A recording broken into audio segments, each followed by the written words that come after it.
Hello, my name's Jade and today I'm going to be going through the books that I read in 2017. I've been busy in 2017. There were lots of life changes.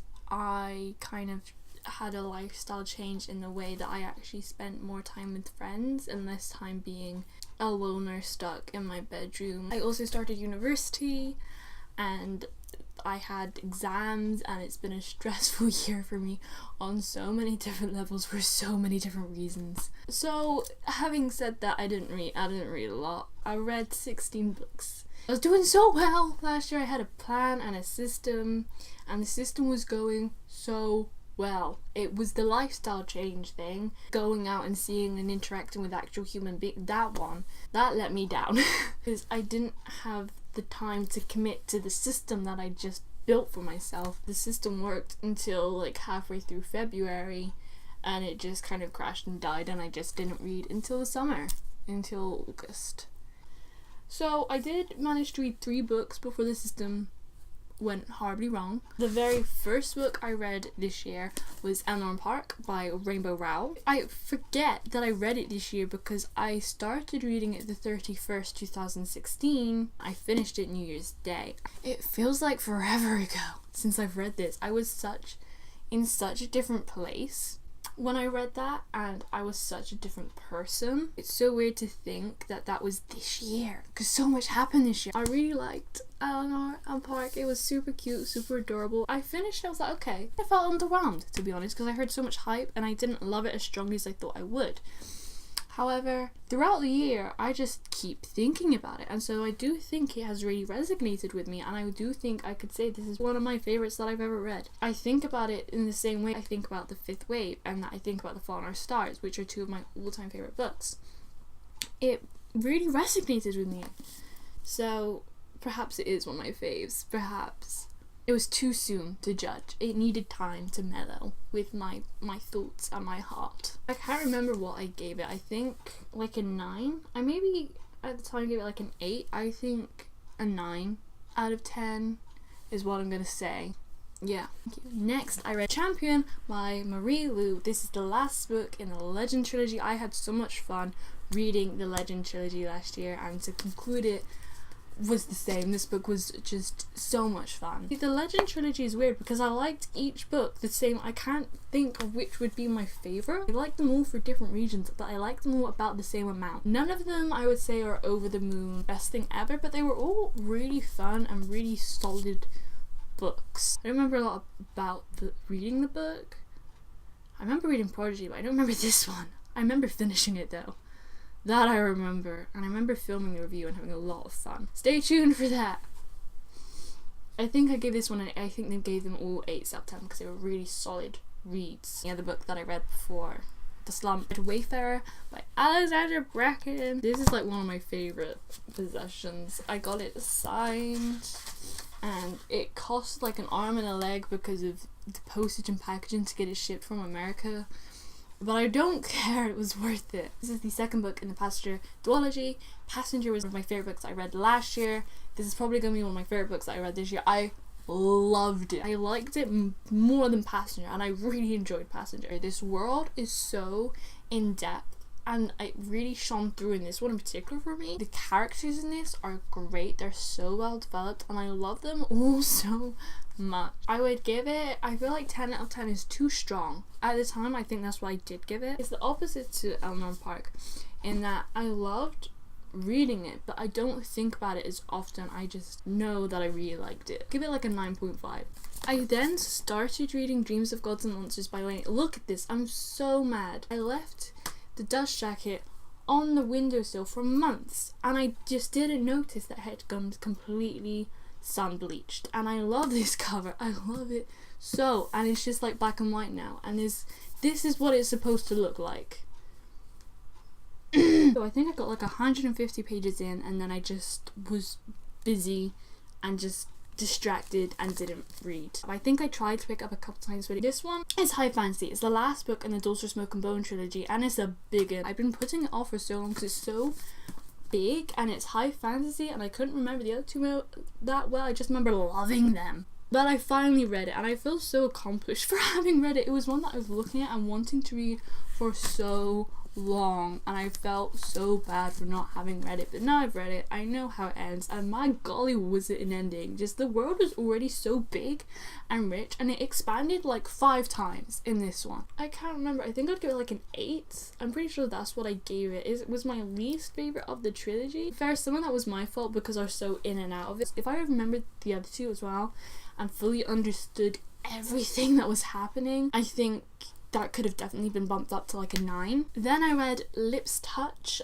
by Lady Taylor. A friend got this for me Christmas last year. I just felt really bad that I hadn't read it, and since I just finished Lady Taylor's Dreams Cause Monsters and this one's quite short, I figured might as well read this one. I did really enjoy it. It wasn't overwhelmingly great. It's a collection of 3 different stories that revolve around a kiss. With each individual story, the plot itself felt bigger and more in depth, and the last one especially could be a book. It was such an intricate story and there's so many details that it could be its own novel, honestly, and I'm kind of disappointed that it wasn't. I especially really liked the last 2 stories. The first one was okay, and it was a fun little read, and it was really interesting. I think that's the biggest thing that I took away. It definitely made me think about a lot of different things. And they were very lovey-dovey and cute as well, and her writing's just gorgeous. I'd give it like an 8 out of 10. It was pretty solid, yeah. Next, I read Looking for Alaska by John Green. Again, the relief of having read this. That was the big thing this year. There are a lot of books I've been meaning to read forever and I just hadn't read them, and I got to a fair few of them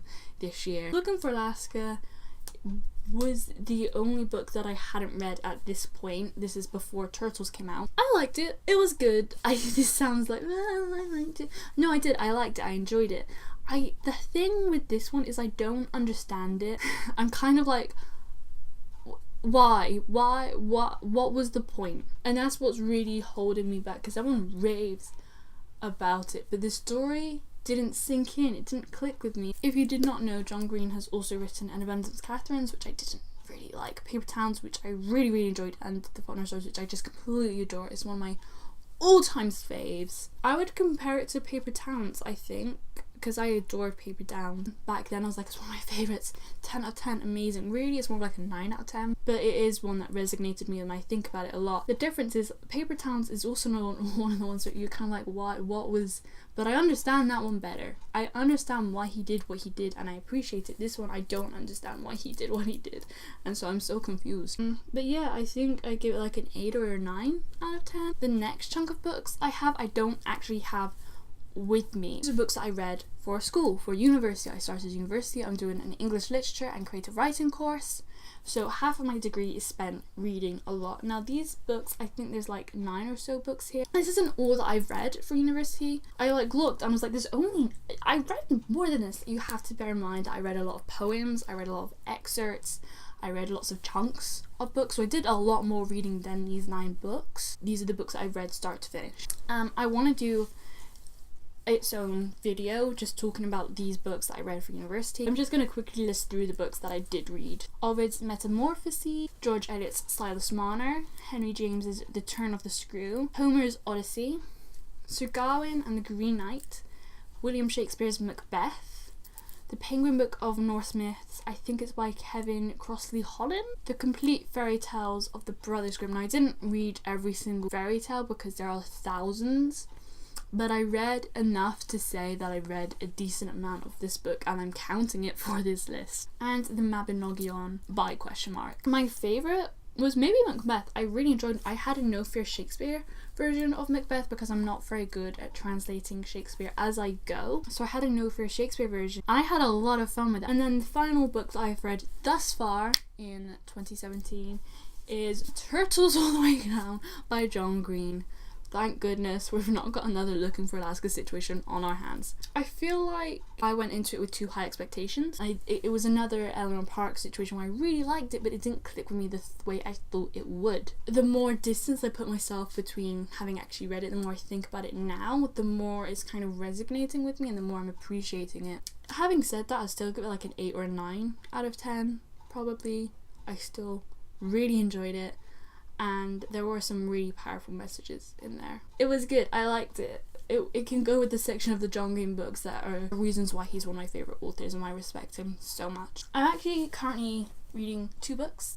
I'm currently rereading Eleanor and Park. I'm not very far in. I'm reading it alongside a friend, and so it's just a completely different experience this time, and as I said, I'm in a completely different place this time.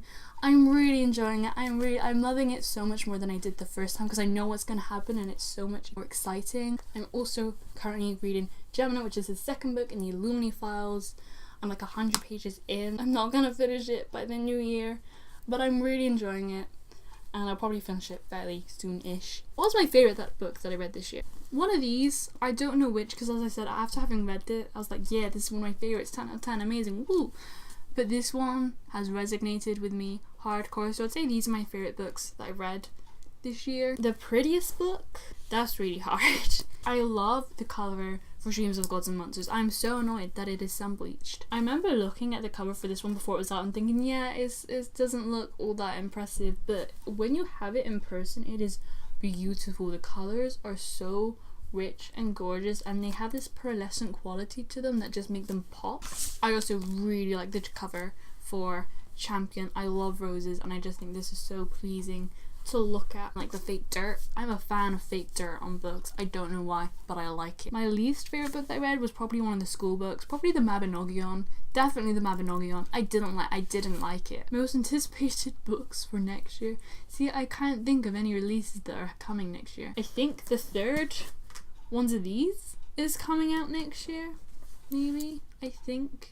I'm pretty sure it is. Just to round up, I would like to apologise for not having been here.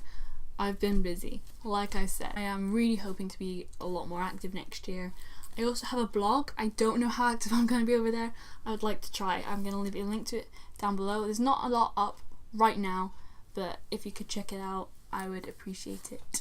If you want to know more on the books I'm reading, because I'm really behind with putting up my reviews, I'm editing the same one that I get stuck on every single time. I might just have to skip it and put up something current and then go back to it another time. If you do want to know more so about the books I have read in the past that maybe I don't talk about as much here, or what I'm currently reading and such, I am pretty active on Goodreads, so there's a link for that down below as well.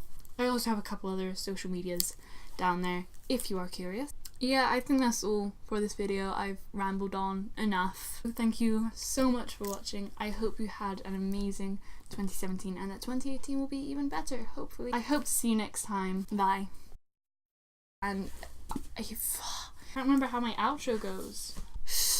Last year? Last year. Yeah. Okay, can we focus? Thank